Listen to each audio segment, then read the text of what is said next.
City. ঘুষ ছাড়া আর চাকরি হয় না, ঘুষ না খাইলে চাকরি যায়। ঘুষ দিয়া যা চাকরি হয়েছে কিভাবে সে ঘুষটা খায়। দুর্নীতিরে কবজা কইরা রাজনীতিরে পণ্য ধইরা ব্রিফকেসেতে টাকা নিয়া উড়োজাহাজ উইরা যায়। চার চাক্কায় একজন এসি আছে ট্রাফিক জ্যামে, লোকাল বাসে মানুষ ঘামে, মানুষ উঠে মানুষ নামে, হঠাৎ অ্যাক্সিডেন্ট ফাইলে বন্দি কেস, ভিআইপি সিগন্যালে দাঁড়িয়ে অ্যাম্বুলেন্স।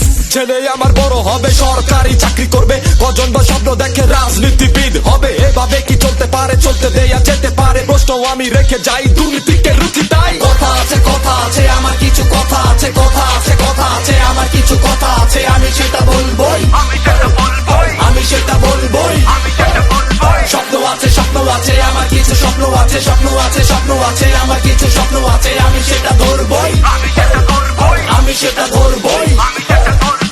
রাজনীতি যদি জনমানুষেরই সেবা হয়, তবে আজ নেতার কাছে যেতে কেন লাগে ভয়? কেন আজ প্রতিনিধি নিয়ে ঘুরে প্রোটোকল? গাছে পানি দিবে না কেউ, কিন্তু সবাই খাবে ফল। ঘাম ঝরাইতে রাজি না আমরা, শুধু চিনি টাকা, টাকা পাইলে ভালো জলে অন্ধকারে আলো। তবে